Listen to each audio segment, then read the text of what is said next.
நடிகர் சிவகார்த்திகேயன் ஆங்கரா ஆரம்பிச்சு இப்போ வந்து மிகப்பெரிய ஒரு ஆக்டரா வலம் வந்துகிட்டு இருக்காரு. தொடர்ந்து வந்து பாத்தீங்கன்னா ரீசெண்டா நடிச்ச கோட் மூவில ஒரு குட்டி கேமியோ துப்பாக்கியை கையில பிடிங்க சிவா அப்படின்னு சொல்லிட்டு நம்ம தளபதி விஜய் அவங்க கொடுக்க தேட்டர் மொத்தம் விசில் தெரிக்க அப்படின்ற மாதிரி அந்த சீனே இருந்தது.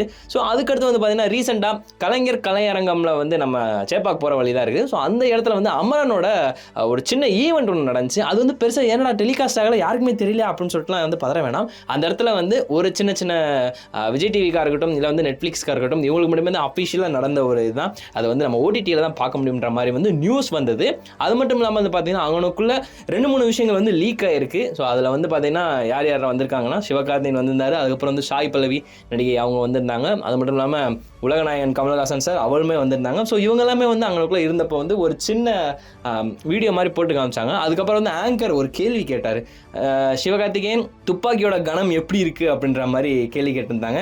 அதுக்கு ஒட்டுமொத்தமாக அரங்கம் முழுக்க விசில் தெரிச்ச உடனே நம்ம எஸ்கே சொல்லியிருப்பாரு, அதாவது துப்பாக்கி ரொம்ப கனமாக தான் இருக்குது, அதை சரியான விதத்தில் ஹேண்டில் பண்ணணும்னு சொல்லியிருப்பாரு.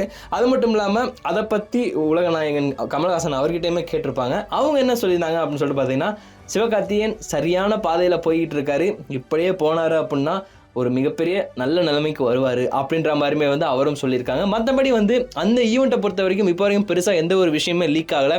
இந்த ஒரு விஷயம் மட்டும்தான் லீக் ஆகிருக்குது. மற்ற எல்லாமே வந்து மேபி நெட்ஃப்ளிக்ஸ் ஓடிடியில் எல்லாமே வந்து ரிலீஸ் ஆனதுக்கப்புறம் நமக்கு ஃபுல் அண்ட் ஃபுல் தெரிய வரலாம்.